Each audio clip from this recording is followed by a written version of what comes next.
Welcome to Carrying Stones and Digging Holes to Cultivate Consciousness, where, for the next 2 hours, Bridgette Dolgoff and Kelsey Sweet will be sharing their knowledge and understanding with their own beautifully unique twists on all topics related to helping humanity to achieve betterment of health in body and in mind.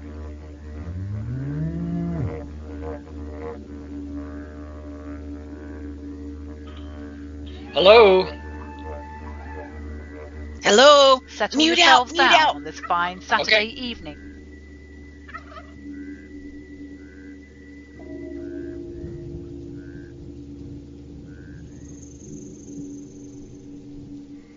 For now, it is time for Bridgette and Kelsey.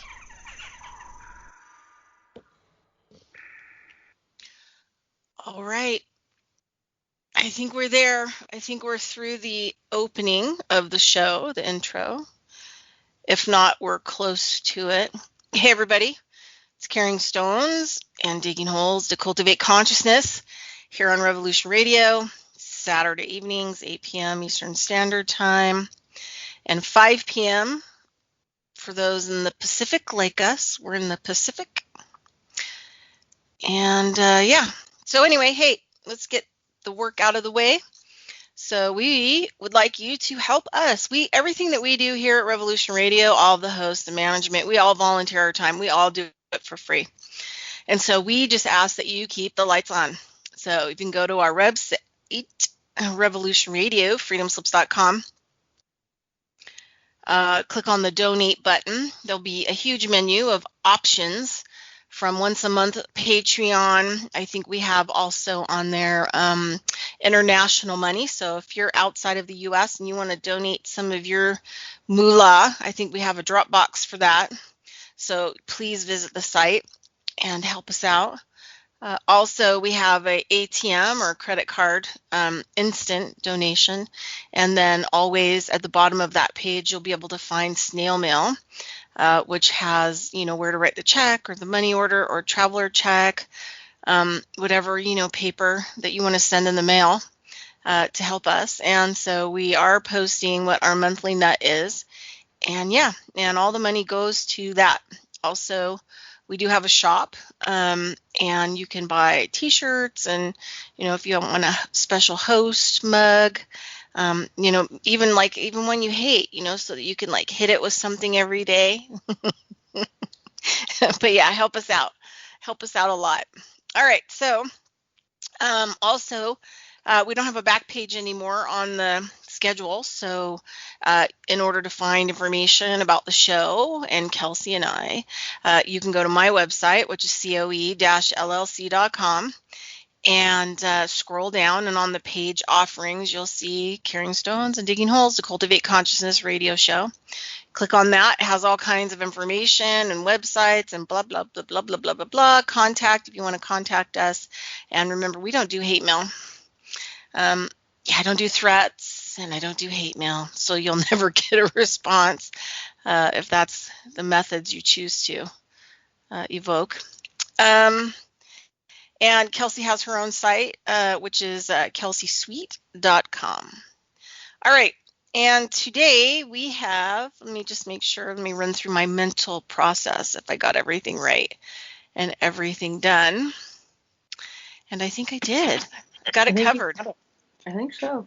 Was there anything else that you wanted to cover? Did you want to say something about your Citrus project? Do you have anything posted on your website for it? I just posted a link to the fundraiser thing or whatever that I threw up that goes into the Facebook links and information or whatever in the chat room. I don't really want to go into it right now. Okay, don't go into it right now. I don't want to.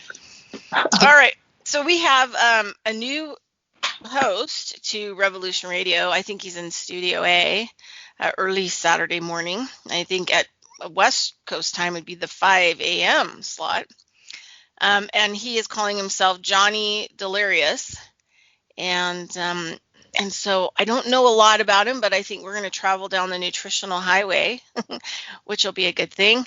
So, hey, Johnny, are you with us? Yes. Can you hear me? I can hear you. You might want to turn your volume up just a little. Okay. I'll talk into the mic a little bit better. How about that?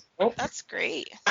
Okay. So what I get is that so far, so you'll have to help me with this, is that you were a PhD medical lab guy, researcher? Well, I'm a laboratory naturopathic doctor.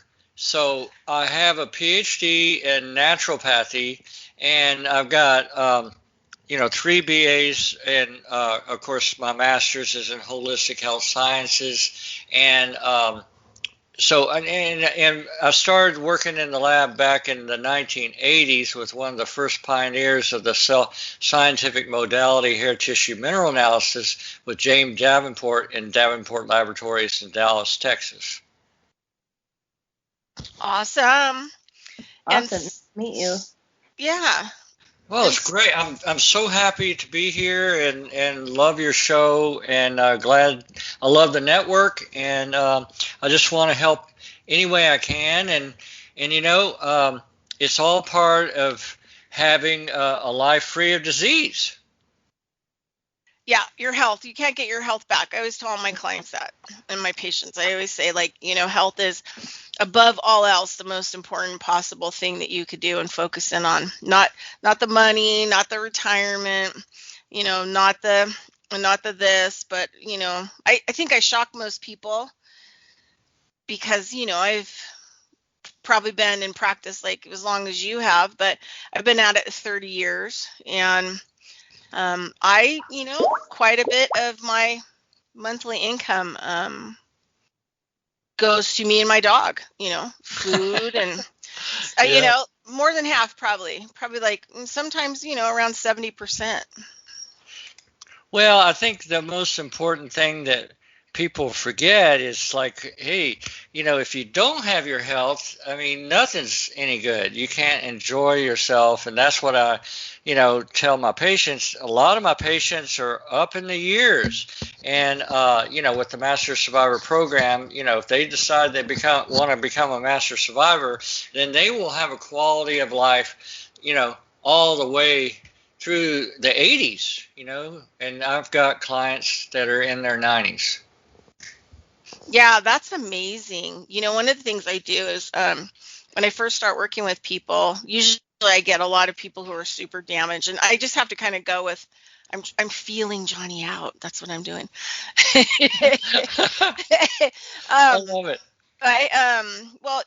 When I first get a client, I go out and I do an assessment, and I first have to make sure that they can actually be manually worked on. Like I can't really engage my osteopathic work if they don't look like their tissues are going to hold, or their ligaments are even in good shape. So I always tell them that I put them on some simple things so that we can get their mind back, and I call it the nutritional exorcism. Because usually they're pretty crazy by the time you get to them, and they don't realize that it's their mind and that they're actually having a nutritional deficiency.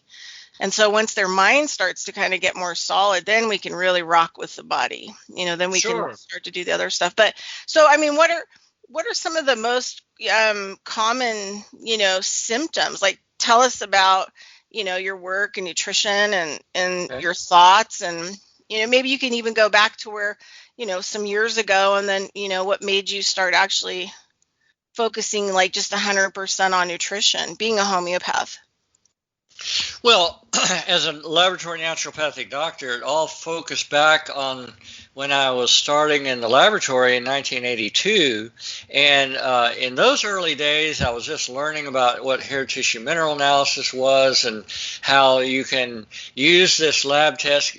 Once you have that hair and then you run the analysis, then it shows the minerals that are in your body, but extracellular meaning outside the cell and all the blood vessels and all the lymphatics, and then of course intracellular or inside the cell, showing the mineral composition that's going on, that activity inside the cell. So everything that we focus on in HTMA has everything to do with the cell. That physiology of the cell is everything. So in those early days, we knew that certain foods had a mineral, every food has a mineral profile, and certain foods have a higher one compared, in some of the minerals and others. And so in those early days, I wanted to advance the use of the Greek ways, Hippocrates and the diet, because they really focus on the food and things to eat. And there are times when you don't eat, maybe you don't eat for a couple of days. It all depends. But basically, I took everything that the Greeks taught as far as diet and health, and then I backed it with laboratory science when I found, certain foods, had certain mineral profiles, and then we had a whole diet, based from the test. We had a whole diet to give to the client to follow, and there may be a few supplements, but those are also governed by the test and what the test says, and those only come from the lab, and so everybody has a different, mineral profile, a different diet and supplement schedule. There's no one, there are two the same, just like fingerprints, everybody's different. And so that's how it all started back in the 80s, and then honed and refined that methodology, because after a while I owned the lab, but in 1991 when I was sick with hepatitis and cirrhosis, I didn't realize all those years in the 80s that I was so sick with hepatitis, and I couldn't figure out what was going on. But long story short, in 1991 I closed that lab, and one of my customers, I helped him start another lab, and then for the next 2 or 3 years I went and got well. So then the lab I use today is that same client. I used to test all his patients' hair back in the 80s, and now he's testing all my patients' hair since the 1990s. And so it's been an interesting journey, and he took everything we did that I did in the lab. He's a doctor of nutrition and a chiropractor and everything. He took everything we did and improved it. And once Jim left the lab, I was running the lab myself, and improved on the protocols and improved on the diet and supplement schedules and so forth. So basically, long story short, that's kind of how it started. And then I got well in 1993 and 94. Well, actually, 1992, the doctors gave me the death sentence, and that was like, you've got 12 million hepatitis C viral load, you've got, 96% scar tissue, cirrhosis of the liver, all verified, by a biopsy, and there's no way you can live. You've got to have a liver transplant or you're going to die, period. You've got, less than 6 months to live. And so I just didn't want to do the transplant. I don't believe in organ removal, and I certainly don't believe in the pharmaceutical drugs that they wanted to put me on. So I refused. And they said, well, you're not thinking right. You're going to die, and you're not thinking right. You're just delirious. That's what's wrong with you. You're delirious. And I walked out. So that was over 25 years ago. And I naturally recovered from hepatitis and cirrhosis using my experience training the doctors in the lab. And of course, that's verified with MRI, no more cirrhosis, and verified, no more hepatitis. So it's been that way for, since 1994. And so now, I'm Johnny Delirious, best-selling author and radio host, and several networks. And I give my experience with over 38 years and as a professional in the health industry, and I stay busy mostly now in the last 4 or 5 years with referrals, helping someone's mother or uncle, or, who the doctors sent home to die. And then they say, well, you got to talk to Johnny because they told Johnny he was going to die. And, and so when I talk to him, the first thing I say, well, you don't want to die? They go, no, I don't. And I did everything, all the chemo and all that. And I said, well, okay, you got to make a decision right now. If you want to become a master survivor, then I will help you live. So in short, all my patients, use my master survivor program that has proven health solutions backed by laboratory science. So just to throw a couple things in there. So I had brain cancer. And 20 years ago. What'd you say, brain cancer? I had brain cancer 20 years ago in my 30s. Okay. And I cured it 100% myself. I had some amazing people, brilliant people around me. And I had been in, kind of private practice before that. And, I went through a huge change. I took time off like you, and I really worked on, what had drove me there. And because I would have considered myself, the healthiest at that time, but I was doing a lot of, protein shakes and power bars. And, I was really heavy athletic. I'm talking heavy athletic. And all of that just made me sick, on top of it having a practice of seeing people, in my practice, 6 or 7 people, like sometimes 6 days a week. So all of it compounded too. Anyway, so like you, just had a major health issue and completely, cured myself. And then I had a lot of structural problems. And so I started developing, structural protocol to actually fix myself, because I couldn't really find people that could fix me. I went to a few chiropractors that actually made me worse. So I started working with that. And then now I'm just kind of entering back into the market more so publicly. But the other thing too is that, I didn't want them to cut on my head. Yeah. That would have been my option. Like they drill, your skull off and dig around in your head while you're awake. And that was just not an option for me, because like you, I don't believe in organ removal. All of it can be manually, nutritionally, I'm sure you understand that, can be resurrected, or, an osteopath, I remove a lot of scar tissue around organs and I can get them to rehabilitate themselves, Yep. So all of it, shouldn't be done. We're not cars. We're biological machines, but if you put the right stuff in, you can pretty much turn around or fix anything. It's almost unbelievable, like a miracle, especially with nutrition.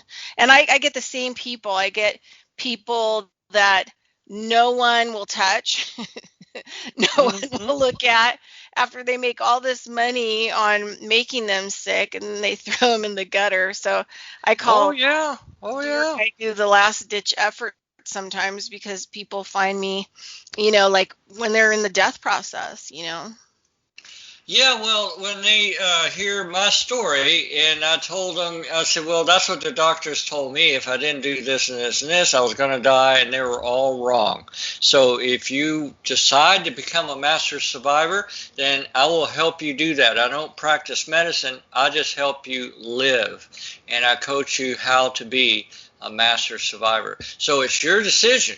And they just kind of look at me, where do I start? Well, what do I do, And because, basically, I guess they're ready at that point, because otherwise I can't really help them. So the first thing I do is do the hair tissue mineral analysis, because that tells me exactly what's happening biologically and chemically in their cells and in their body, and I don't need anything else but that test. And then I can go from there and give them a roadmap of where we're going and what they can accomplish if they do certain things in the Master Survivor program, which is only 3 things. And one of them is that hair tissue mineral analysis.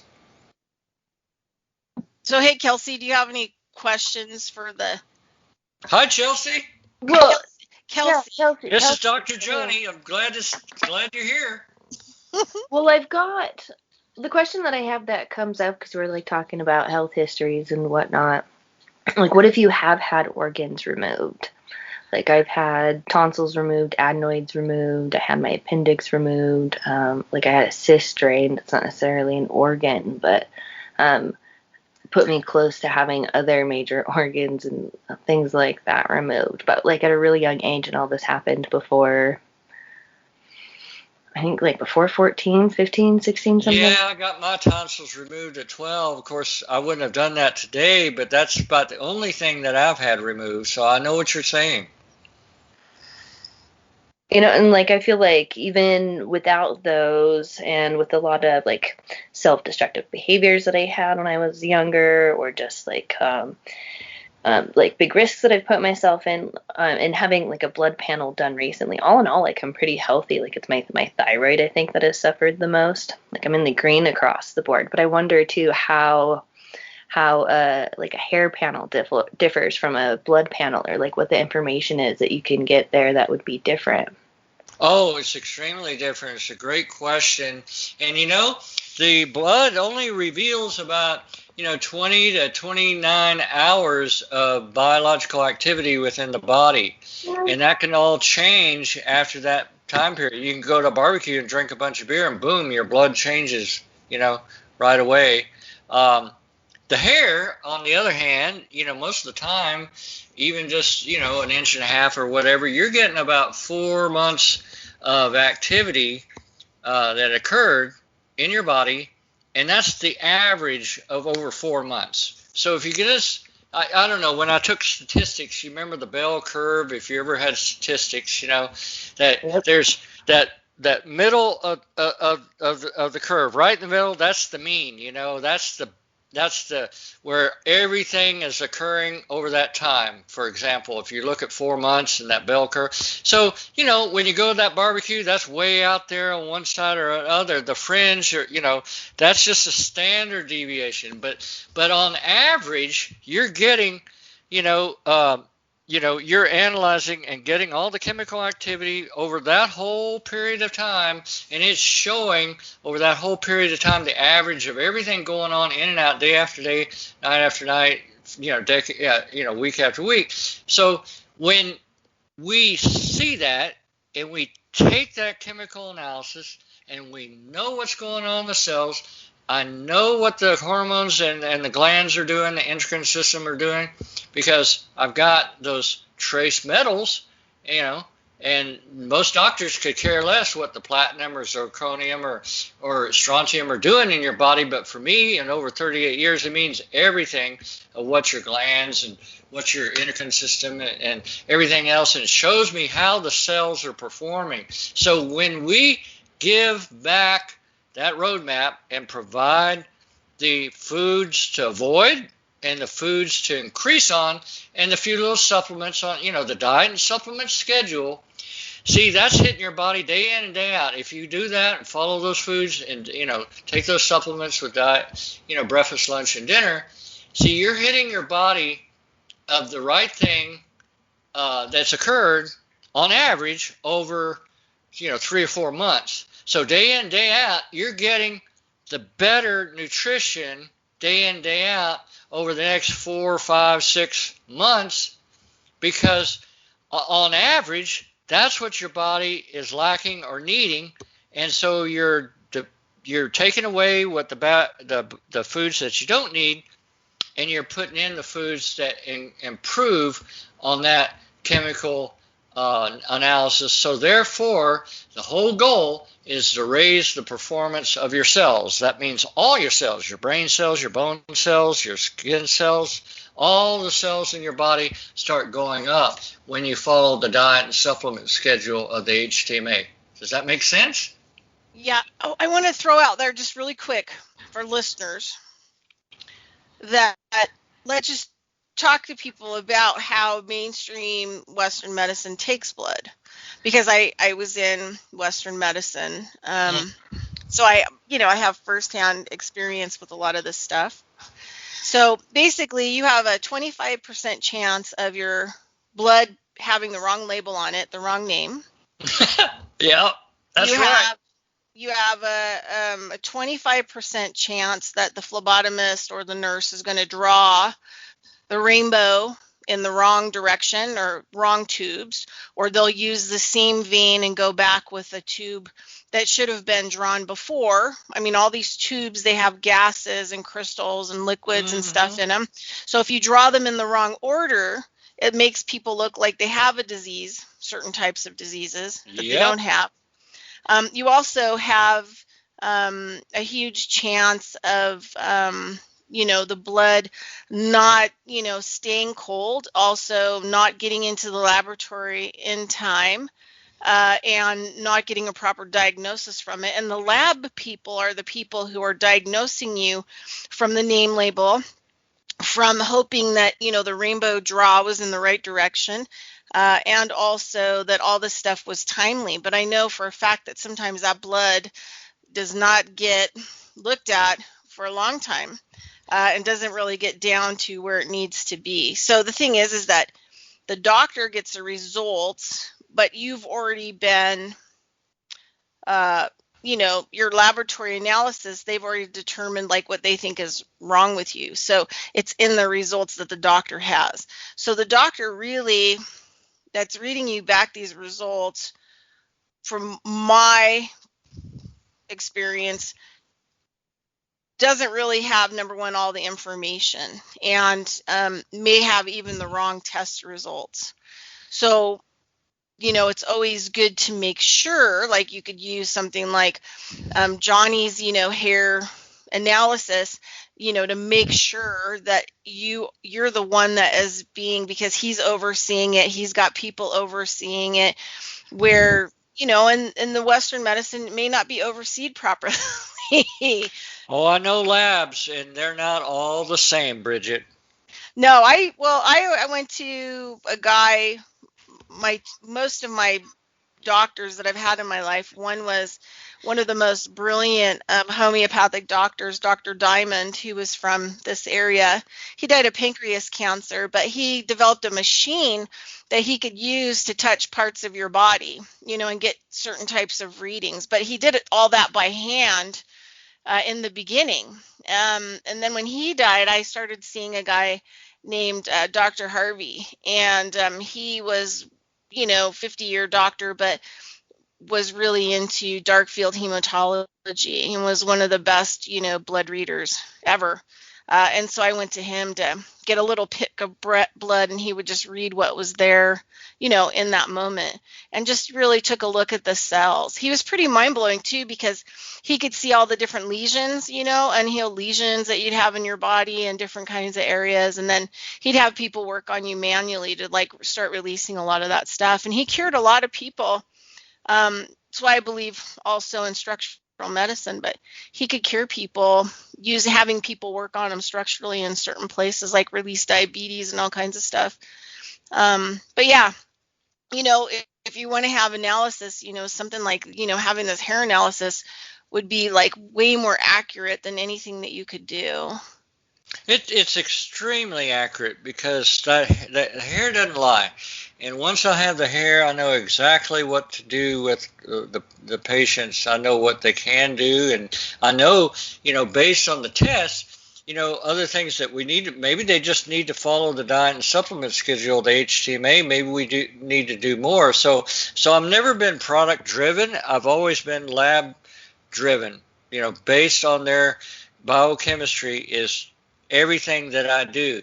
And, just to throw out about the doctor thing, I trained doctors in the 80s and in the early or mid 90s, to be more exact. I used to do seminars and things, and on into a little later. But the last 5 or 6 years, I just don't do any of that anymore. And so, that's when I started the university on my website, and and I had the show and everything.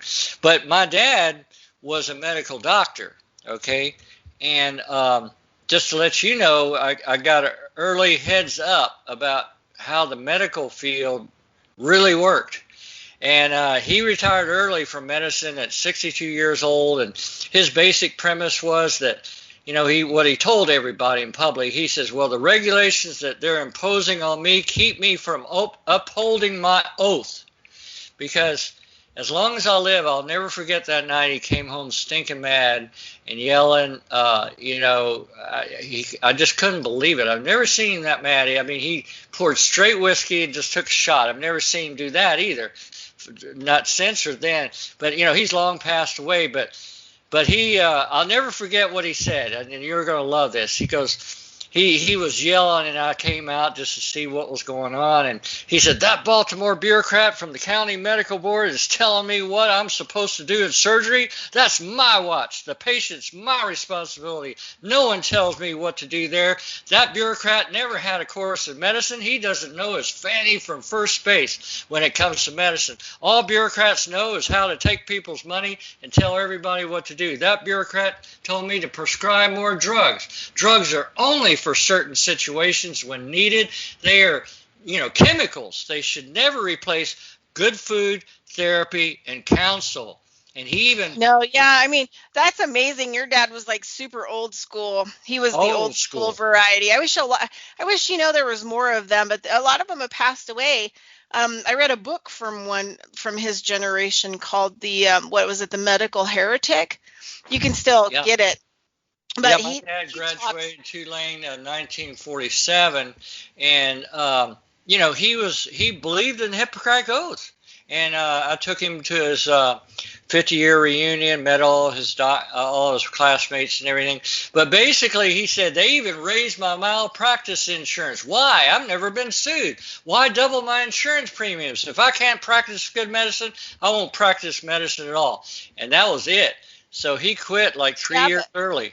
Yeah, but now they don't even care how many people you kill. No, I'm serious. Like Dr. Diamond, when I first started seeing him, he was telling me, and this was back in my early 20s, but I think mid 20s or something. But anyway, he was telling me that, he was from South Africa. And so when he went to medical school, he, came to the US and went through medical school. And then he had to do his internship. And he was doing his internship at this hospital and he accidentally killed somebody. And he felt so horrible. Yeah. And the hospital acted like it was no big deal. He said they brought me in and they were like, you're going to be here for 3 more years. We expect you're going to kill a whole bunch more people. Don't worry about it. The malpractice of the hospital will take care of it. Probably nothing will end up going on your record about it. So don't worry about it. And he said that after that, all he could think about was that as soon as he gets done with his internship, he will never do medicine. He's going to only do alternative. Yeah. Like he just never forgave himself. And he said that he was just astonished at how easily they just wrote off somebody else's life. And he said there's a lot of medical people who get used to that.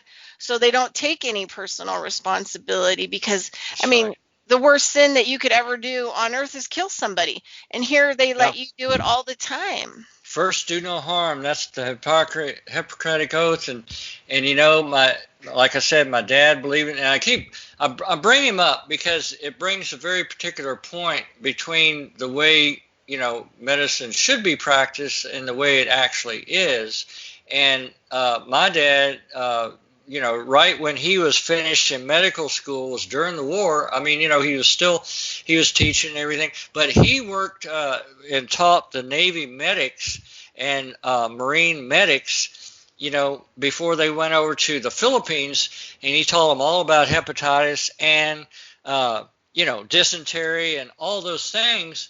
So, just to help the guys, because back in World War II, General MacArthur, for example, saying, hey, we're losing more guys from hepatitis and dysentery than we are from the Japs, And so my dad took his work really seriously, and that's the difference in it today. Today, it's just a business and keeping from getting sued and see if you can survive. And my practice, and what I do, has always been based on the laboratory science and based on the chemistry. I said, if I have that chemistry, I know what to do.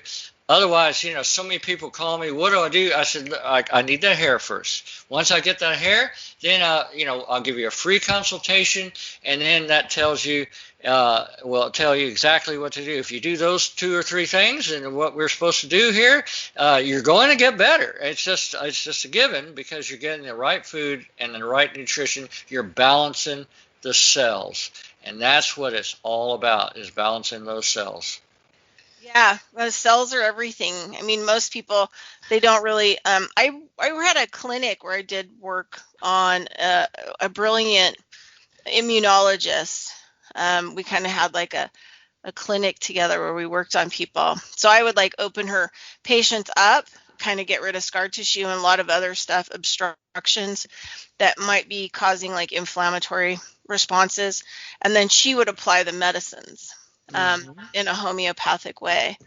And I learned so much from her about inflammation and artery blood, and when the cells start to collapse and they won't hold nutrition, they won't hold oxygen, and they won't hold water, and that people can have even artery strokes, from coagulating, and they'll never find plaque in your body because you didn't have any plaque. You had blood inflammatory disease heavily. And a lot of people don't realize this is like the number one reason they're exhausted is because they have thick blood. Their blood is not, the cells are not holding, and it's thickening up and it's sticking. But a lot of people, I mean, it's such a simple thing to fix. And, it just shocks me how many people, fall through the net and end up on, worse drugs. It just shocks me, like how simple the body really is and how simple it is to really take care of it and how far away, most people are from that. Well, I'll give you a real eye opener. Heart attacks are probably our biggest killer, or as far as disease are concerned. But if you have adequate copper in your bloodstream, you probably won't have a heart attack. Well, let me turn around another way. If you don't have enough copper in your bloodstream and you're getting overweight and everything, heart attack is imminent. It's going to happen because it's all, and how in our standard American diet, how most people lose their copper is from all the sugar and the sodas they're drinking. That seems to deplete the copper activity within the cells, and when the copper activity gets down so low, heart attacks are imminent, period. And in other words, every heart attack that's ever occurred, probably 99% of them have low copper in their body, low copper activity. So that's something that nobody knows, because I know because of the laboratory. And for years and years and years, I did a lot of peer-reviewed papers, and everybody used to complain. There's the trolls. There are always those that are out to get you and make you look bad. And they said, well, you don't cite any studies. Where'd you get? I said, look, I am the source. You want sources? I am the source. It's what we found in the laboratory. So when I wrote the article about, copper being one of the, pivotal turning points, that low copper activity for a heart attack, see, nobody knew that. So I look at the whole naturopathic field, and too much of it, in my opinion, and I love naturopathy, don't get me wrong, just like I love all the professions, but they really, end up following just a cookbook. They don't have the actual,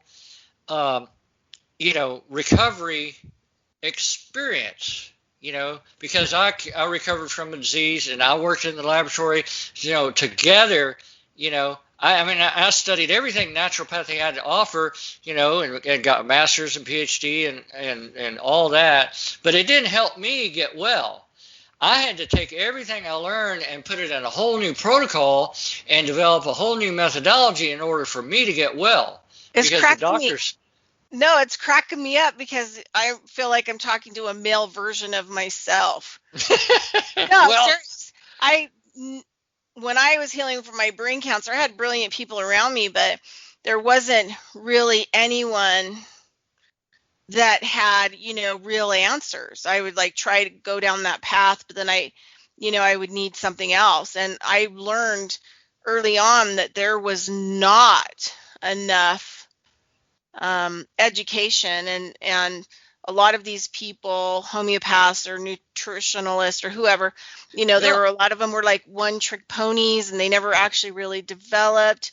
And if you got really, really sick, I didn't really have as many options that people have now. And I had to change everything. And then I started developing new protocols and new methodologies of how I worked on people, and sought out more brilliant people that weren't in the U.S., studied with a lot of people outside of the U.S., because in the U.S., education's poor in medicine and alternative. Well, let me give you a real eye-opener right now. When you find, and this is especially in the United States, I agree that there's other practitioners in other countries that might have a better handle on, getting through these. But once you hit a healing plateau, in other words, you've hit a stationary point where all of a sudden you're not getting any better, you're not getting any worse. Most naturopaths, most doctors don't know what to do. They say, well, we can try this. They're guessing. It's a guessing game. Well, that's why they're practicing medicine, because it's a guess. It's a guessing game. With me, there's no guess about it. I'm a lab guy. I go by data stats and all the information and the chemistry, and the hair doesn't lie. So there are many remedies, but not good methodology. It does not exist. So, like I said, I'm a lab guy, and in the lab, methodology is everything. I studied all the naturopathy and herbal medicine out there, and there's no data on how to truly succeed in eliminating chronic disease. But, what are the steps? In order for me to get well, I had to take everything I learned and reframe it all. And I started, with finally a new outcome, and the final outcome with a new methodology that I developed that doesn't exist in any books or therapies. It's not found anywhere. And as time went on, I realized how to do it in that background, from having a Swiss grandmother that was my dad's mother. She was Swiss. She knew a lot about herbs. And that, and all the Greek stuff was a big part of how I recovered, because that's how I developed the protocols in the labs. I had to go right back from scratch and do that all over again, recover from my hepatitis and cirrhosis and addiction. I had an addiction problem. I recovered from all that. And so I'm telling you all this because it's so, methodology is everything. You can have lots of good therapies out there, and you read about them, and you got to be tested on them, and and learn what herbs are good for this and that and what they're made of. But as far as the recovery is concerned, what does that mean? Well, then you got to go out and find it, and most of them just go like it's a cookbook. And they say, well, I'll do this and this and this, just like I read and what I found. No, I don't do that. I have the Master Survivor program. So the techniques I've developed to heal is what I use to help my patients with today. And it all accumulated from the final formulation of my new methodology, and it worked because it was field tested, trial and error over and over again, not only on me, but patient after patient. And everyone in my family, including the medical community, said I was going to die and called me delirious. And they were stunned. 10 years, 20 years later, 30 years later, I'm still alive and stronger than ever. I mean, I was born in 1953. I run every morning and walk every night, and I go to the gym a couple of times. I used to run marathons, but I don't do that anymore because I don't have time. But, they keep telling me that a total cure cannot be done, but I finally figured out how to make it all work and arrived at complete recovery. That's what it's all about. Putting things together in the right way and the best method in the correct combination doubles the effectiveness. Methodology is everything. Yeah, no, my methodology, because I do most of my work, is in nutrition and herbalism, but it also is in structure, unraveling people's structure, right? So they get their body to really take in whatever they're taking, and also, get them out of pain as well. But through healing myself, like you were talking about, I myself have a methodology, and how it relates is that I have lots of tools in my bag, and then I work on people. And as they stand up taller, they get their height back, right? They get their structure back. Organs start to work better because all the tissues start to get released, and they start to get younger. So then the things that they put in their body. So that's how I know what I do works, just because, I've never had anybody study, what people's chemical makeups are before I start working on them and after. But I know when they get straighter and they look healthier and their skin starts to look better and their eyes start to sparkle, that, we're headed down the right road. And the other thing too is, like something you said, was that there is no one size fits all.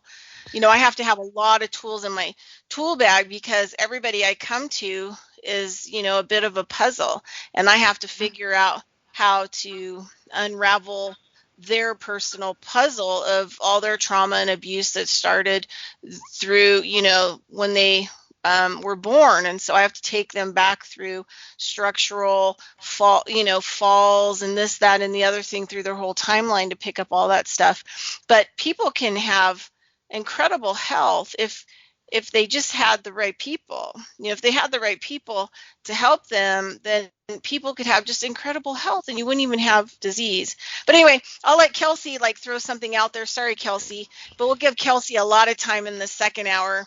And also, we've got about a little under 10 minutes before the first break. Go ahead, Kelsey. I don't know. At this point, there's a lot of information to put in there, and there's a lot that I agree with. And I think it would be really neat to be able to have the resources to do all the paneling work on people before you work on them, and then see what happens when after you work on them as well. Because a lot of where I would like to take, I'm a PhD student currently, and a lot of where I would like to take my research is in looking at the self-healing process and how people can do that. My focus is more in regards to consciousness, but food and diet is a big part of that, of course, and I agree that there's so many great modalities and so many different tools and so many different fields of science that can be very beneficial to certain people at different point in times. And if people had the access and the resources to create their own map, it seems so simple, especially with with a hair analysis, everything is very straightforward. And I'm a lab-based research scientist as well, and as well as a behavioral scientist. So it's all about where's the data and the objective stuff. Show me the real results in it, so you know that it's working. And I think there are a lot of these very simple tools and applications that already exist, and if we kind of reshift the way we think about health and healing, we can come up with some pretty phenomenal approaches for people. Very different, I don't necessarily want to call them therapies, but healing techniques or pathways, right? Because I think recovery is more than possible, and it's amazing to see how many people have been at the brink of death, or have come back from death, and who have just made amazing transformations and amazing recoveries, brand new lives. And the older they get, the stronger they get. So they start to break down a lot of these ideologies of what it is that aging is and what it is that health is. So I don't know. There's so much information here. There's a lot to take in. Well, I want to throw something out. A lot of people take vitamins and supplements and everything, and most of the time, not all the time, but most of the time, and it's probably doing them more harm than good. But I say that in one respect only, not that vitamins are bad, but see, without the right balance of minerals in your cells, the vitamins cannot be used properly. In other words, to find the right balance of minerals, in your cells, you do the hair tissue mineral analysis, and then all the vitamins, you may need to take less vitamins of some kind and less minerals of the other based on your test. Most people today, 9 out of 10 in our American population, are parasymptomatic dominant. They're calcium dominant. And so most supplements that you take have an overload of calcium, because most of the chelation is done with calcium carbonate and calcium sorbate and all. And, in other words, you're getting all this calcium. But most people in the country are already calcium dominant. That's the last thing they need, is more calcium. And so 9 out of 10 people are that way. I see it in the lab all the time. They say, well, I'm taking the best supplements and everything. And I said, yeah, but look at the tests. This is how you got there from all the supplements you're taking. So in other words, if a I turn around another way. If they get that balance in their cells, many, if not all of my clients and patients, they, follow the diet and supplement schedule, the HTMA, and then they don't need to take all these other vitamins. They just take a few, not even that much, but they're eating the right foods, see? They're eating the right foods, and they're taking a few supplements to go along with it based on their chemistry. And it's like my girlfriend for years, since the COVID, we're not seeing each other because, the lockdown and all that. But anyway, she's in Dallas, and she just said, you saved me so much money because I don't, she got off her medications. She got off all her supplements. She just follows the hair tissue mineral analysis food and supplement schedule. So, she's saving all kinds of money. And, because the few vitamins that, from the lab that she does take, they're all getting used in the cells because the cells are performing so much more. That means all your cells, your brain cells, your bone cells, your skin cells, your organs are all made of cells. I mean, it's like a brick house. Without the bricks, there's no house. Without the cells, there is no body. So when you balance all the cells and you do it according to your chemistry, all of a sudden you achieve what Hippocrates said, homeostasis or balance. That's what it's all about, and you feel good. Yeah, no, I recently I took this course with a brilliant MD osteopath from another country, and he taught this bone marrow technique. And what he was saying, we'll just talk about the bone marrow, but he was saying that the bones, by the time that I think he said something like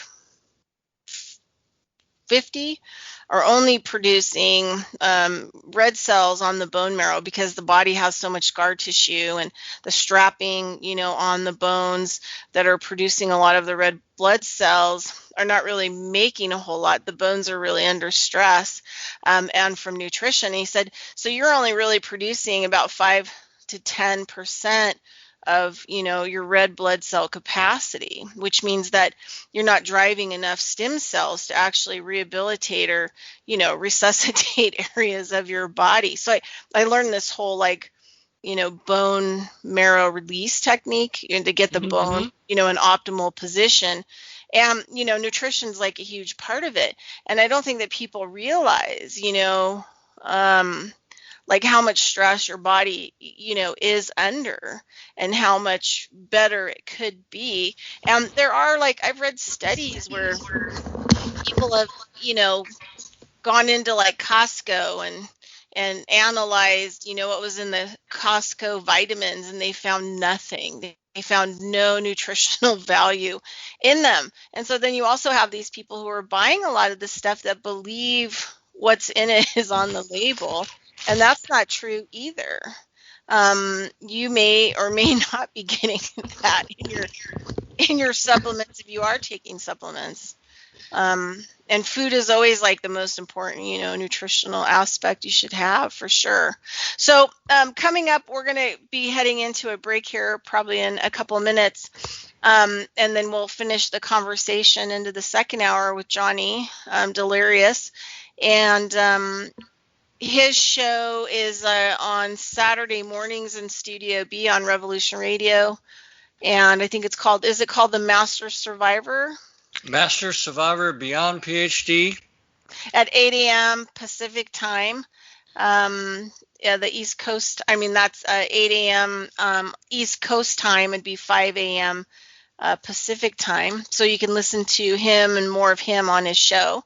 You can tune in to listen to that. He was on this morning.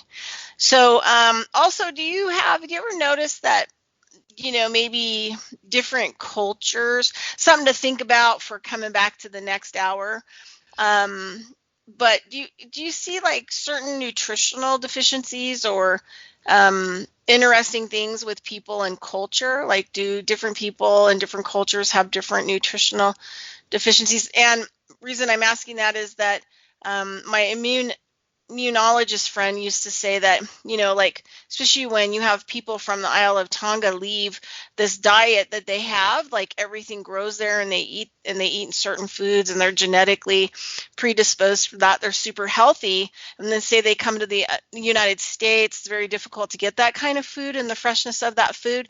And she said that it could cut their lives by 25 to 30 years because they're eating something that's not really what they're eating. So some things to think about for the second hour: culture and how does nutrition play a role, and I guess extreme lifestyle changes for certain types of cultures. So okay, anyway, we're there.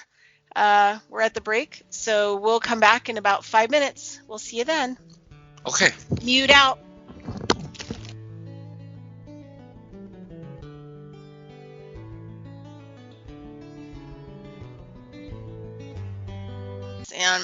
And he is the host of the new show, Master Survivor, Studio A, Saturdays, 8 p.m. Eastern Standard Time. Also, please go to our site. All of us do here, even management. Nobody gets paid, but we need help keeping our lights on. So Revolution Radio, freedomslips.com. Click the donation menu. It'll drop down. You'll have so many choices. It'll blow your mind. Also, we have our monthly nut on the website, so you can help us track where we're at. Help give us a little bit more when we need a little bit more, when things are kind of low. Also, we have our shop, and you can get t-shirts and whatever else that you would like to help support us and hosts and all that goodness. So also, you can go to my website, which is coe-llc.com. And you can look up our show information and a lot of other work about myself, always posting new blogs on interesting things. And then Kelsey has her website, kelseysweet.com, and she's working on all kinds of stuff as well. And so I don't know what Mr. Johnny's website is, so we'll ask him. So what's your website? People want to find you? TheMasterSurvivor.com.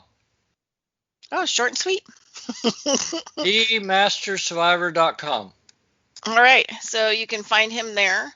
So after the first hour, so do you see different kinds of nutritional deficiencies in certain cultures? Yes, I do.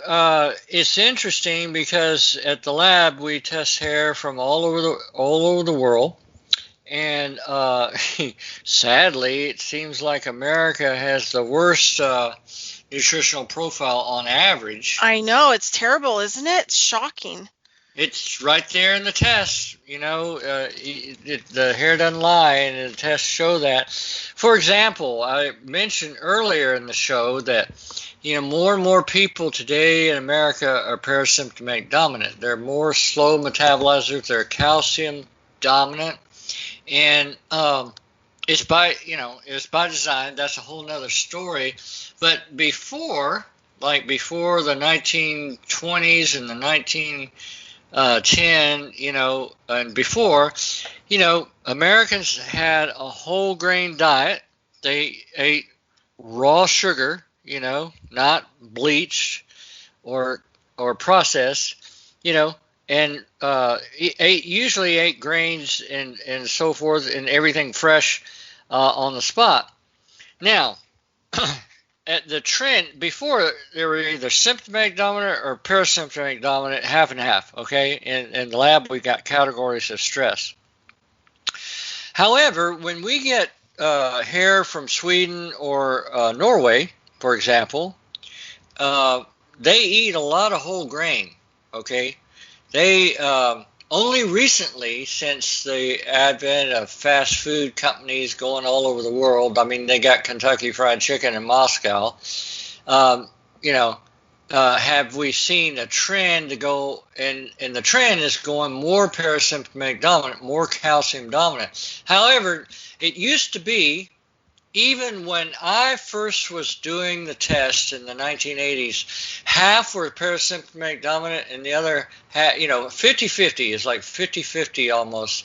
And then as we went on into the 80s and 90s, it just started dropping more toward the parasympathetic dominant, calcium dominant. However, Norway and Sweden, for the most part, they still have about 50% parasympathetic dominant, 50% sympathetic dominant. In other words, that calcium isn't so dominant because they're eating whole grains. They're getting those vitamin B vitamins. They're getting the phytates. They're getting so many of those things that come in whole grains, and they eat fresh fish for the most part, and they eat a lot of, things of that nature. Anyway, so different cultures, we test hair from Singapore and Thailand as well.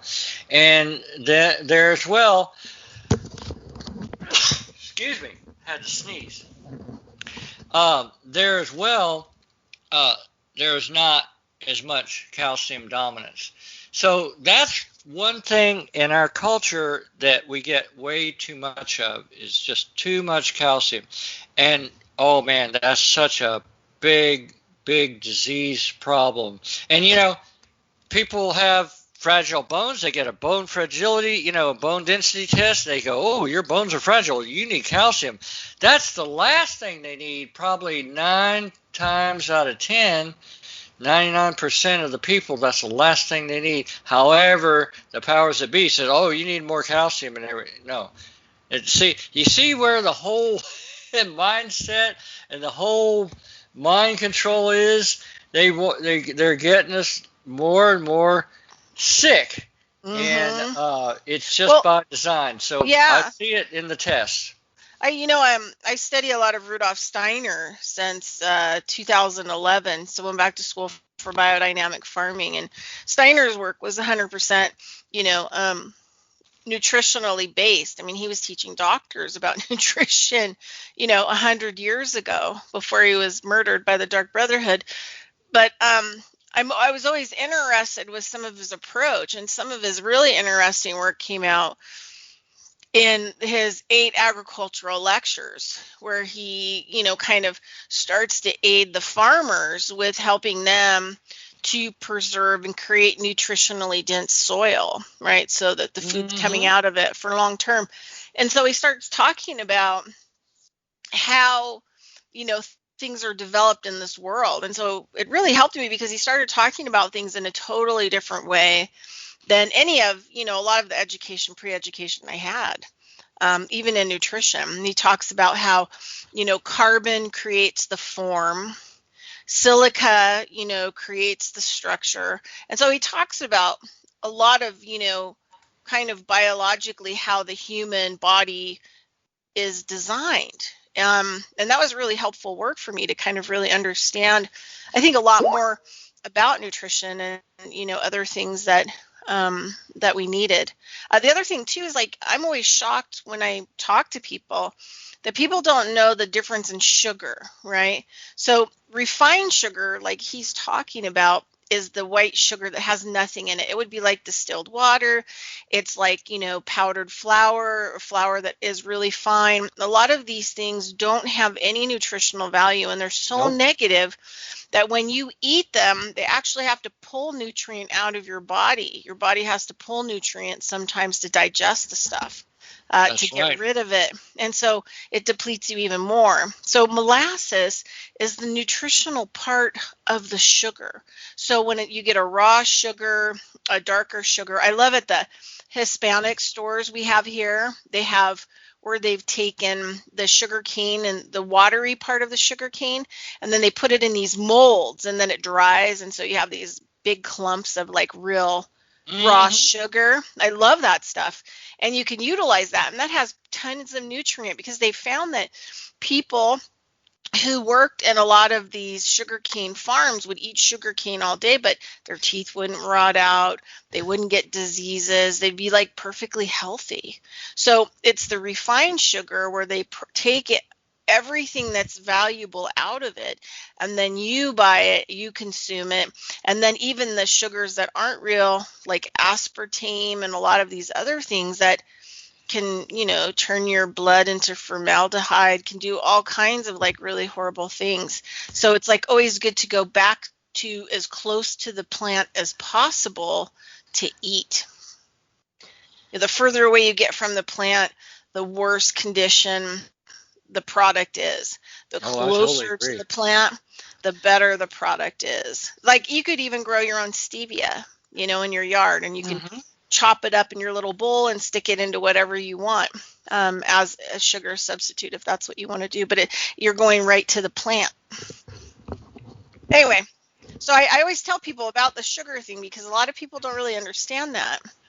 They don't really understand, what refined sugar is. Well, white sugar robs your copper. It robs everything, doesn't it? It robs B. Oh, yeah. But, I mean, that's one of the things, so many things. But again, so many people get way too much sugar, and so they're generally copper deficient. Not everybody, but we know from the test exactly what they're doing.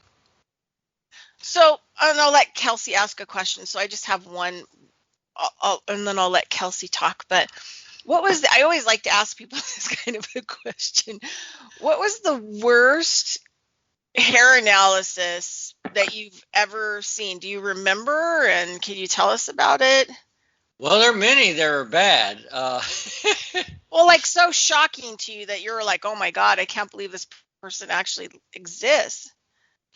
Yeah, there were some that had a lot of uranium, and at the lab, it's a political thing, because of the Atomic Energy Commission and all that. You can't say anything bad about uranium or radiation because of them. But so in the lab report, they just said, talk to your doctor, but there's no harm and blah, blah, blah, even when the uranium's really high.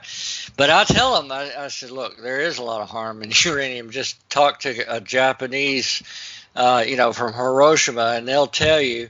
There were several reports that had high uranium. They grew up in Arizona or New Mexico where they did a lot of testing, from years and years ago when the first atom bombs were made with uranium. And of course, all that fallout, because they blew them up, and then after a while they said, oh, wait a minute, fallout is dangerous, but still there's a lot in the air, and so that got on a lot of soil. Not everybody from Arizona tests that way, but if they live near one of those test sites, sometimes and see, that's just it. See, when people aren't healthy to begin with, you pick up these heavy metals so much more that it's like you tend to, they stay in your body. So, well, and yeah, also, yeah, there's a lot of native people that, the government has mined on their land uranium. And, and what uranium is like, depleted uranium is like 600 years, right? About that. Oh, what's the expectancy in the raw form, it could be that, but mostly it's like 6 million years. Yeah, that's what I thought.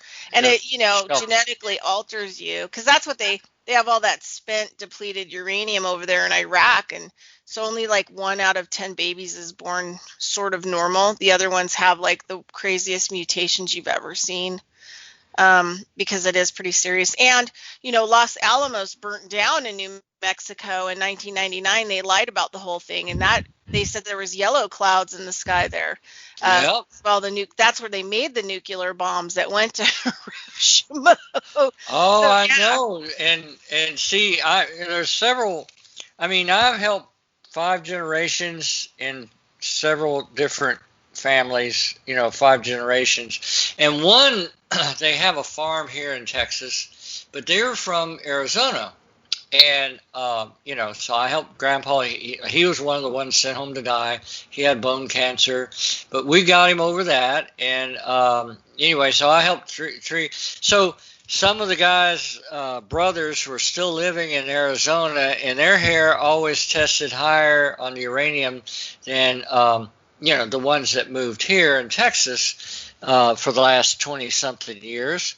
And but basically, the beauty of the HTMA is once you start practicing that hair, regimen, in other words, the diet and supplement schedule, your cells get strong in their mineral balance, and they start throwing off this is like no other detox anybody's ever experienced. They will throw off all the heavy metals So once you get to a point, we'd like to test every 6 months, but once you get to a point where after a few years, it doesn't matter if you're still around the uranium or the contamination or live in a LA smog or not, where you get a lot of cadmium or mercury from the smog, your body's going to throw out those heavy metals and toxins faster than they come in when your cells are balanced. So this is one of the lifesavers of doing the HTMA. Once you get those heavy metals out, those other trace metals out, and those toxins out, then if you still got an ongoing exposure, it's going to throw it out faster than the cells take it in. So that's one thing that most naturopaths don't even realize about the HTMA, and many doctors don't want to use it because people get well and they can't make money. Yeah, no, and the other thing too, I was thinking about, like, most of them, I remember I was talking to a naturopath that moved to Reno, and it's interesting how they're like, medical doctors, and they have their own kind of herbal supplement reps, that come around and tell them, like, oh yeah, this is the supplement. And I was mind blown about, out in front of her office, she had this weed she didn't like, and she was, hoping when, they were going to come through and they were going to clean up the front of the office, she wanted this weed removed she didn't like.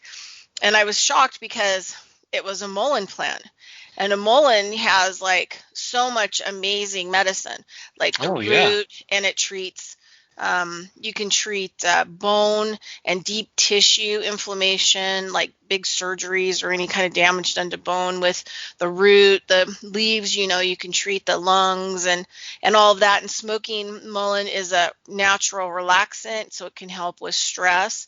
And then you have the leaves, the flowers, which are some of the best. You put them in oil, it's some of the best ear infection remedy there is. And I was shocked that she didn't know what that plant was, but yet she has medicine. Such a good like a Band-Aid, like, instead of gauze, you can use a mullein. And that's really, if it's clean, and just out in nature, you can use a mullein leaf as a gauze to cover a wound. Yeah, or you can pack a wound with it. You can crunch it up on a rock and pack it if you're bleeding. But the thing is, like, I'm always shocked that they don't know, even the homeopathics and the naturopathics, they don't know what medicine looks like in its natural state. And they don't like it growing in their office front yard. Like, they want it killed. And I'm thinking to myself, what you should be doing is going out there, learning from that plant, talk to the plant, collect the plant, and start giving it to your patients, and not buying the crap that they have that has mullein in it that you are giving, your patients. Yes. Yeah, they have a lot to teach us. And, I'm so different than other practitioners. I believe that the plant kingdom is a superior life form than the animal or the human kingdom. Amen, brother. Amen. That's what I believe. I believe it is at the top of the chain.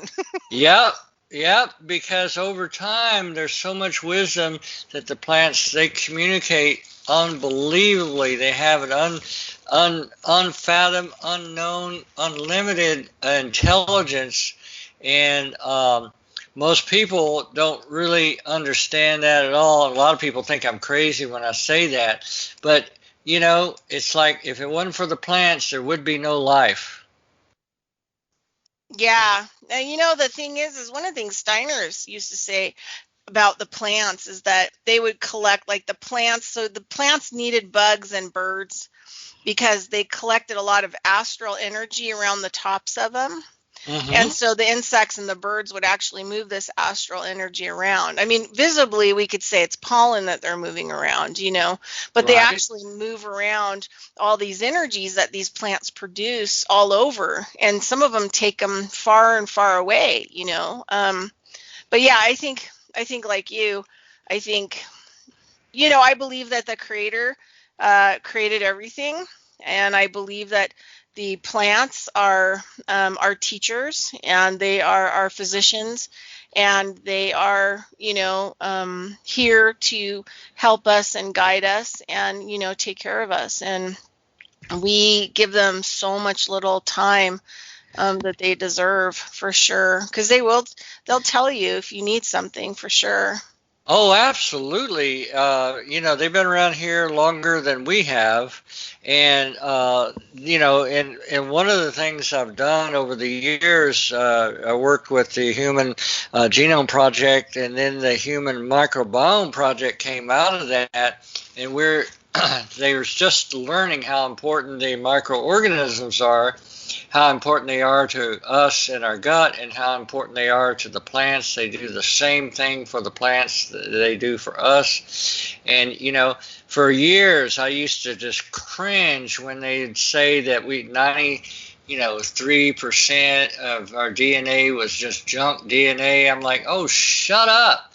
Because, what we now know from the Human Microbiome Project is that junk DNA is actually genetic material from all the 5 to 8 pounds of microorganisms that live in our gut and on our bodies, mostly in the gut, that actually produce the genetic information that we need to survive. So if it wasn't for them, those microorganisms in our gut, we would not be here. And and they also clean up. They clean up like compost. So the microorganisms get in there and they clean up what's not useful, and they rehabilitate it into something useful that goes back into the body to be reused. Right. Just like compost in a compost. No, Steiner's work in agriculture that I studied, biodynamic farming, is all about microbial mass and how to produce it naturally through preparations. Our composting is way different. I've even started to move out into making human digestible type compost to actually put all this microbes or information, you can call it information too, back into bodies. It's one of the things that I want to do when I get land, is produce a certain kind of compost that people can actually ingest to actually replace a lot of these microorganisms that they're missing. That means that they're missing information in their genetics. If you're missing these microbes because they're all sterile, your gut's sterile, you're missing that data and information that your body needs in your DNA and RNA. Well, I think it's marvelous that you've looked into that and studying what he's done, because there's so much there for us to provide all the answers. There's like I said, with me and what I do, it's never a guessing game. I know exactly what to do. It's just how much, the patient is willing to do. Just a few simple things, because the Master Survivor program is really only 3 things you do. And once you do those 3 things on generally everybody, they get balanced and feel better. But some people may have a particular thing that we do just therapeutically, just for a short period of time, and then it's just back to those 3 things. And so I just think it's marvelous that you are aware of that, and just realize that for thousands of years, for example, we've had this grain-based diet and agriculture, through the Greek and Roman days, through biblical days, and barley and wheat were the cornerstones of man's diet. But yet, today we can't tolerate the gluten, and we can't eat peanuts, and all these people are allergic, and it's because their microbiome's imbalanced. And I'm working with one of the labs that, we actually have the human studies that show how we can balance the microbiome in less than 4 months, all double blind, all human studies. And, you can get rid of the GERD and the leaky gut and candida once and for all, and just get it done. And then you can eat all those foods that you were once allergic to. And see, the food part is so important with the HTMA, because if they do have, problems with food allergies, we have to go and get the gut balance first, and get that microbiome balance, and get all those microflora in the right percentages. And, most of it is virus. That's what most of them are. Virus are our friends. I'm sorry, Bill Gates. Nope, they're 100% our friend, and we produce them to help the overload of toxins in our system. It's just a marvelous thing that once, it's not junk DNA. It's all these microorganisms that produce over 95% of our genetic information. That's what helps us survive. That's what keeps our brain going.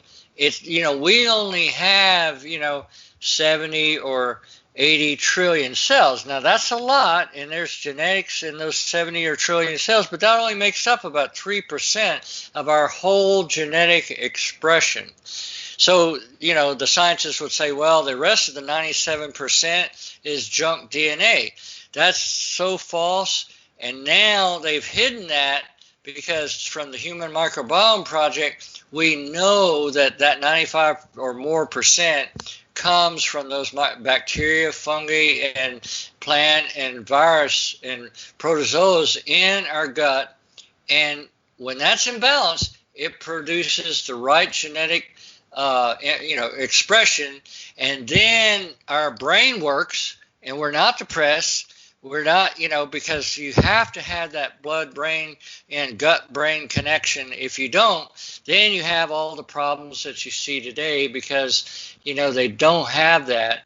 And so balancing the microbiome is key to making the HTMA work, because then we can eat all the foods that you're once allergic to once we balance the gut. Well, and the other thing, this all makes sense to me. It's like talking to my other self, like you're my male version. This is all the stuff. Hey, we could do a play. Yeah, I know. But like I tell people, there are some nutrients like B12, which is a bacteria.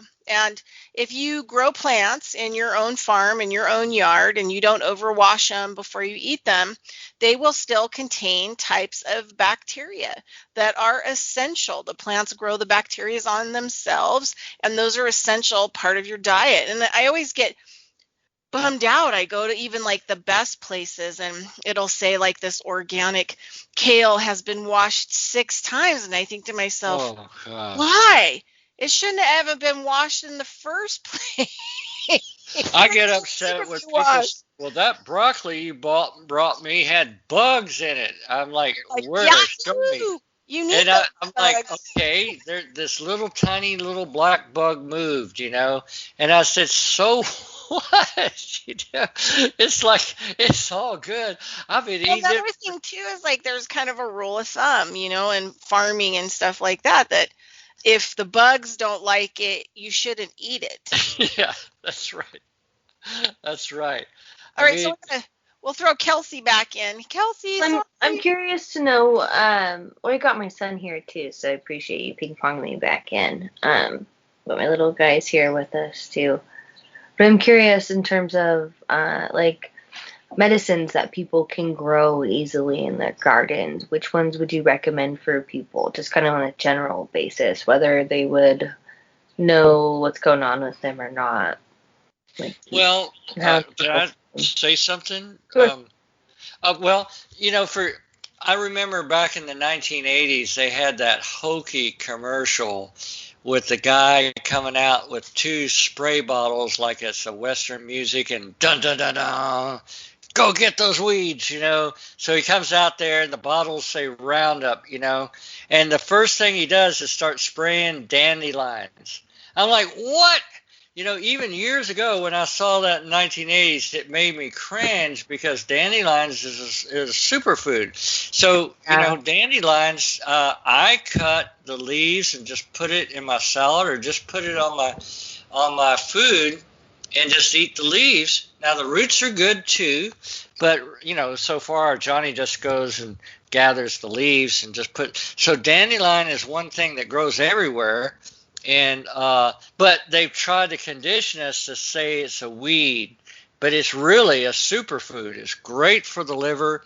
It's great for the spleen, and they don't taste bad. They have a slightly bitter taste, but when you mix it with everything else, it gives it it gives the whole food a better taste because it's just part of the taste, that you're experiencing. And so dandelions are something that you can get everywhere. And purslane grows pretty much everywhere too. It kind of gets thrown into the dandelion category where they spray the crap out of it to get rid of it. And purslane, it's also a superfood. It has the highest 3, 6, and 9 essential fatty acids per volume. Mm-hmm. And it's a weed. And it usually grows everywhere. And the other thing, too, is like if you don't like the taste of them, you can make a homemade vinegar out of them. You can get some apple cider vinegar, chop the plants up, put them in that vinegar and let them sit for about 6 weeks. And then you can, strain out the plant and then you can just have the vinegar and you can use the vinegar for whatever you need to use it for, salads or whatever else. And so then you'll have that plant medicine in there, too, super easy.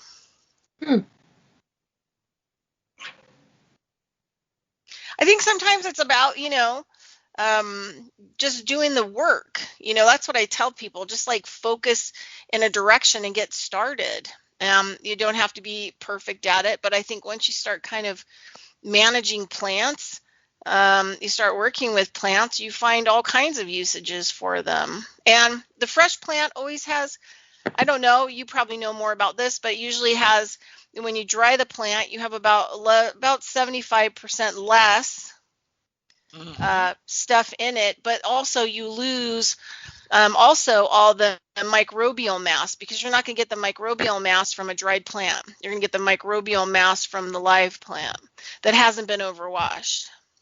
I've been caught eating out of the, the woods, and sometimes because every morning I go for a run in my little town here. Well, it's less than 500 people, and every night or every afternoon I go for a walk, and sometimes, I'll see, I'll start eating it, and some people, I remember they drove by, they looked at me like I was from the man in Mars. They just couldn't believe that I was eating, but they all think I'm strange anyway because I run every morning, and it's been that way. I mean, for 5 or 6 years. I don't run as long as I used to. I run 3 or 4 miles these days, but see, when you have balanced minerals in all your cells, then your bones never are fragile and your joints stay true. So all I did was cut back on the speed because of my age. I used to try for speed, but then I pulled too much. And I said, no, I'll go for time now. So I go at least an hour or so, and that takes about 3 or 4. But sometimes I'll see something and I'll eat it right on the spot. And it's just all part of the learning experience. There's no reason to be lonely. It's like, for one thing, because there's the plant kingdom and so many things going on. So I don't know. There's just a lot of things that people don't realize that they have right in their hand, palm of their hand, everything they need. They just have, listened to the TV or whatever too much, and then they get down the wrong direction thinking, I can't. That's not true. You can do anything you want. I was cracking up because last summer I spent a lot of time having to walk the river here. It's not like a big river. It's, the desert here. But there are a lot of, plants that grow, along the river. And so I have to go and check to see when they're ready so that I can make medicines out of them, Mm-hmm. So I'm constantly checking in on them. So last summer I have, my shorts on, I have my river shoes on, and then like a long, jersey t-shirt on with my hat. I've got my dog, following behind me, swimming. And we literally like walk up and down the inside of the river. And then periodically I try to crawl in just to see what's in there, my little secret hideouts.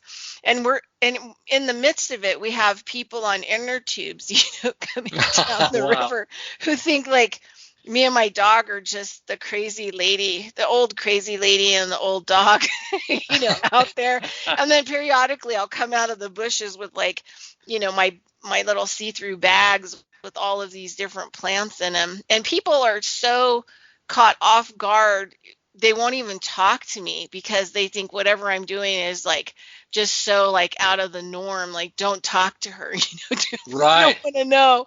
Oh, But she's yeah. strange. Yeah, but I love my life because, I'm not lonely. I tell people that all the time. Like, I love plants. Like, I'm constantly out looking at them, seeing who's eating them, see what they're doing. Their different development from year to year. They change, they shift. It's just, it's mind blowing to me that people can't find anything to do and like they're lonely. Yeah. Just blows my So mind. true. Okay, any other questions, Kelsey, you might have? Not so much. I feel like there's just emphasizing, like, you just have to do the work. Like, if it's consciousness stuff tied in with body stuff and tied in with medicine, like, if you want to feel better, if you want to be healthy, you just have to do the work. All the resources and all the tools are right there. And like that lady with the plant, right? Like, you have the plant and the medicine growing right outside of your door. Why are you outsourcing it and going about it this long, drawn about way, making things so complex when it's right there? It's just finding the will within. So how do people find the will within if they're struggling with that part of it? Because I feel like a lot of people, especially right now, are struggling with the emotional side of things, or how to even where to start. Like, if they don't know about hair analysis, or like how to get the hair analysis, like, where do people start? Maybe just getting outside and getting enough sunlight. I was there's this guy named Pollock who wrote did studies on it called the fourth phase of water, scientist. And what the studies that he showed was that what really structures water, what really structures our blood, so that the sides of the walls of the veins and the arteries are lubricated, and then all of the toxins are going where they need to go, and all of the food, nothing's getting stuck or confused or slagging. He said that it was full spectrum infrared that did it.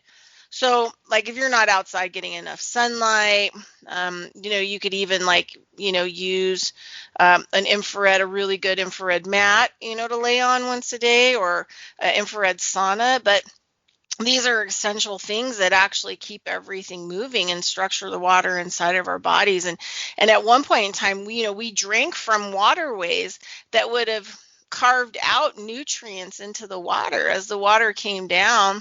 And then also you would have had all the sunlight, including infrared light that, is in the water. I mean, we would have been drinking this stuff. And nowadays you can't drink from a body of water,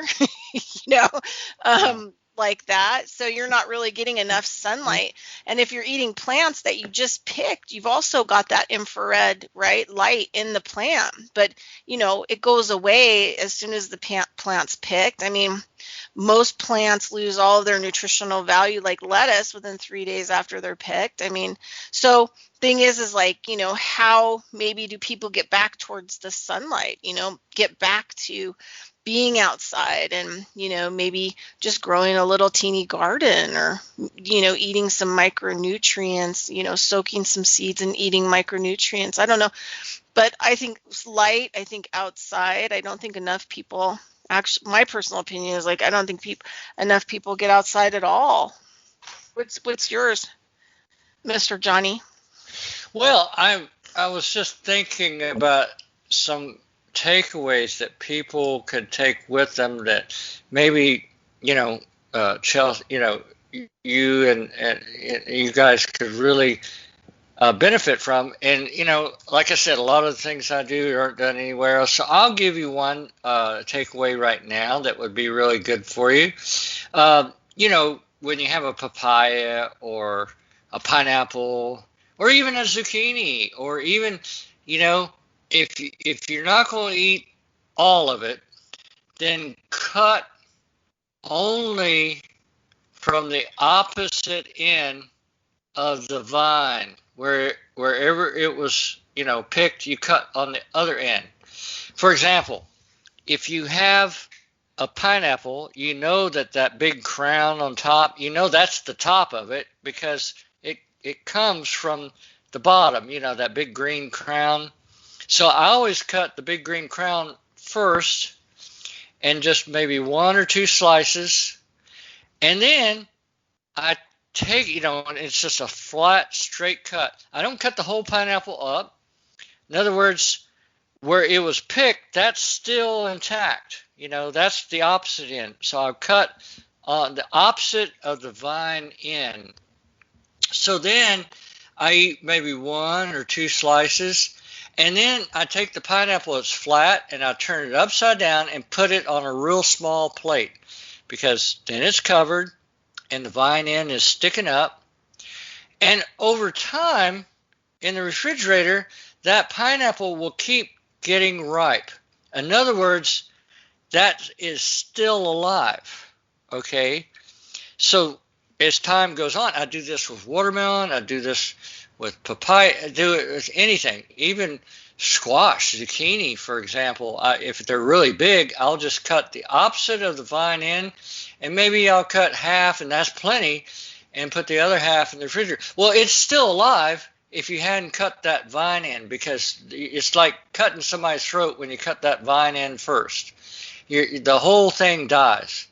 However, if you cut from the opposite end of the vine, and like with the pineapple or even a watermelon, I did this with watermelon, and you know how when you get a watermelon that isn't fully ripe, that white area is really large, and you get a ripe watermelon and there's very little white area, it's all red, on the inside.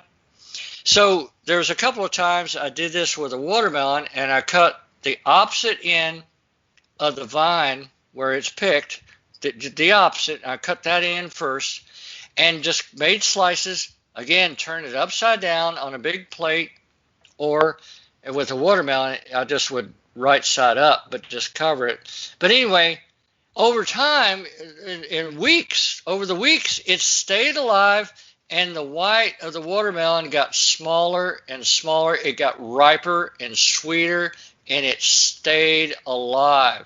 So I keep everything I eat is fresh and it's living, whether it's a pineapple or whether it's the zucchini or whether it's the watermelon or papaya, whatever it is. It's always fresh, always living, and if it stays in the refrigerator longer and longer, it gets riper and gets better and more nutritious. So I thought I'd throw that out to you and your audience that maybe you haven't done that, and if you don't know about it, just try it. You're going to be glad you did. It works. It works super good. I do it a lot with pineapple and other things, but I don't put it in the fridge. I leave it on the counter. So, I just, like I said, I cut opposite of the vine end, then preserve it in the refrigerator, and then each time I bring it out, it's even gotten riper because it's still alive. Yeah, no, it's a good tip to eat fresh, especially if you're by yourself too. And the other thing too is a lot of fruit does not have any nutrient in it unless it's ripened. That's where the nutrient really comes into play in fruit. And I mean, that's what makes it hard in our diets too, is that a lot of the fruit is lacking a lot of the nutrient, because even some of the organic apples people get are from other countries. And then they're picked super early and they're still green. Mm-hmm. So it's really important to eat ripe fruit. Well, this is the way you can do it. And from an esoteric standpoint, it's actually, when you're preserving the life of that plant even longer, it's grateful to you for doing that. And it's like, it almost like enhances not only your nutrition because it's riper, but it actually, the gratitude comes through the plant for giving it a little bit longer to serve you better. Yeah, that's totally true. I've heard studies where they've even taken seeds and people have put them in their mouth, for 15, 20 minutes before planted, and the plant will actually grow specific food for that person, will actually, create the nutrient profile that they actually need to get over any kind of disease hurdles. It's a relationship, Yeah. and most people don't realize how valuable it is. But, you can always start right away, and, again, the plants know when you're treating it right, just like animals know. And so when you give them a little bit longer to develop, like ripen, like I was saying, and you also are grateful to them, then they in turn will be more nutritious and grateful and serve you better. It's their pleasure when you take gratitude in their existence.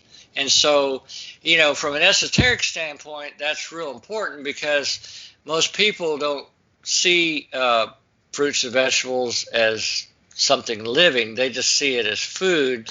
And that's part of the travesty of today's world.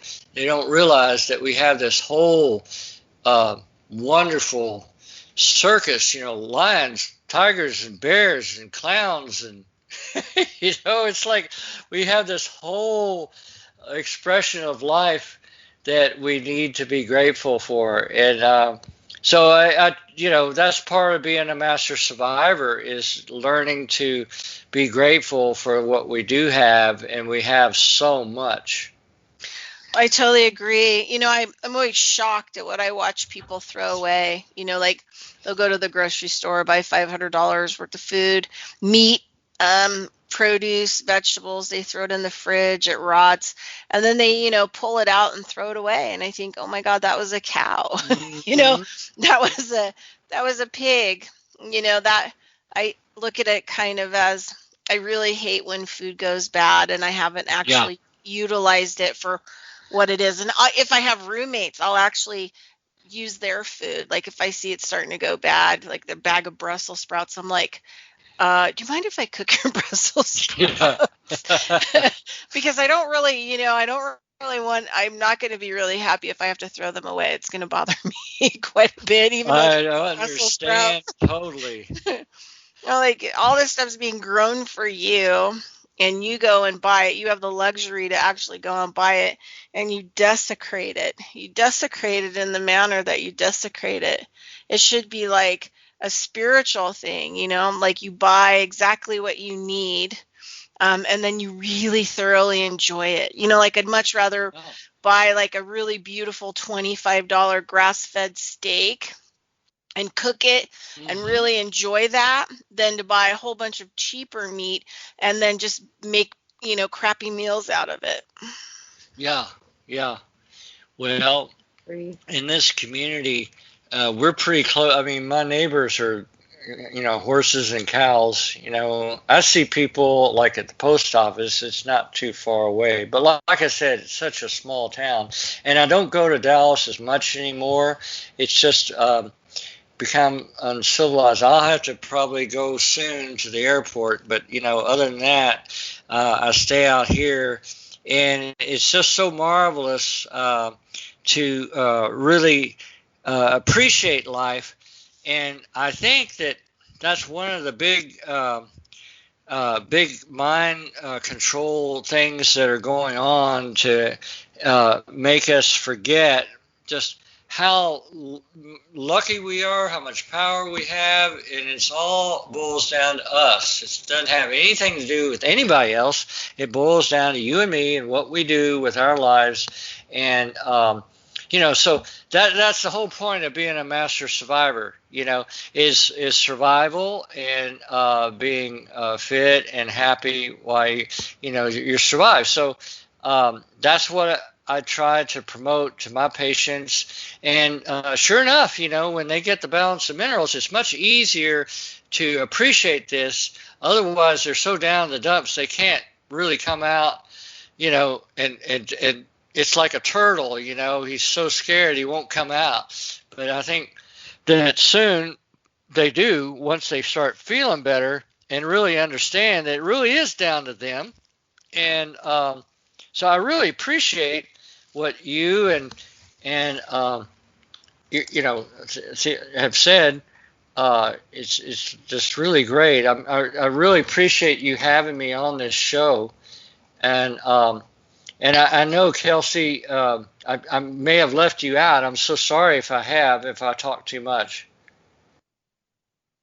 I always like when the guests talk too, and then like I said, I've got my little guy here ping ponging around, so Oh, okay. there's always so much to talk about. Well, if you ever want to contact me, you can always go to themastersurvivor.com and just click on the little consultation tab and just fill out the little form there. It's a little contact form, and it goes right to my email box. If you ever have any questions with me, I'll be happy to answer.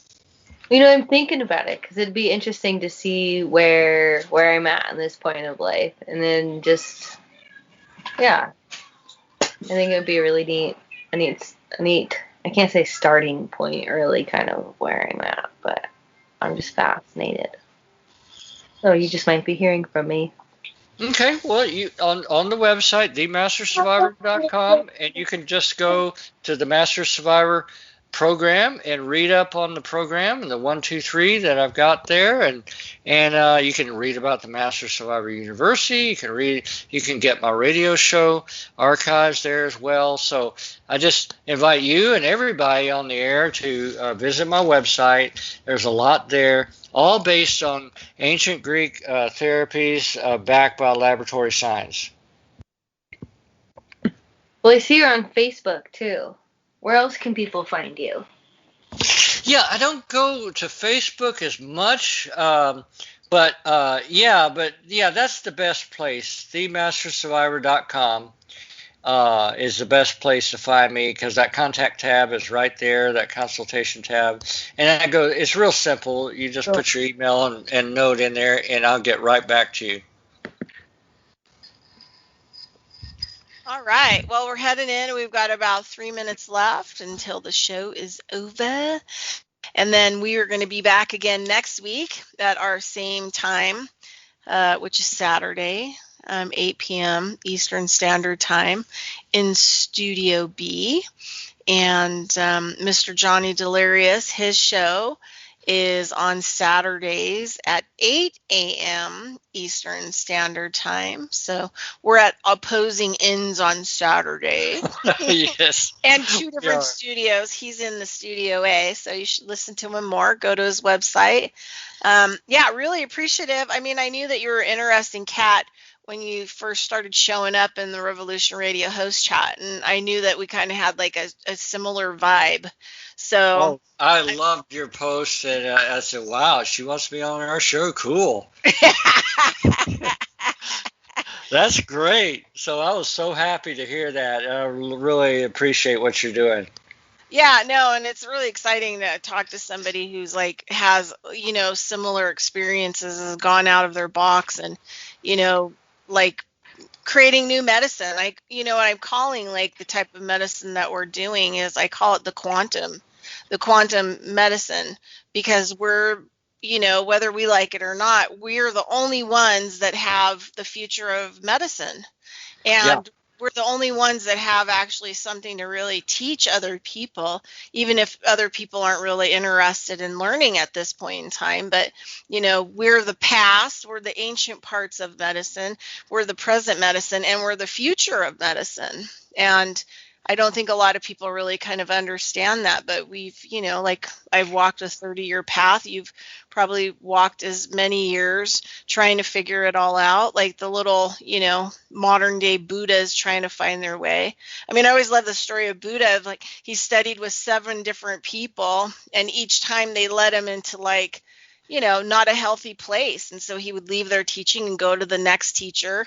And then he would try that, and that would totally harm him. When he decided to do vow of where he wasn't eating, there's actual statues, wooden statues that have been carved of him of how thin he was and emaciated with his ribs sticking out, because that teacher told him, it was about starvation, to reach consciousness. So he was eating a piece of rice a day and meditating, all hours of the night and day. And then he realized that's not it either.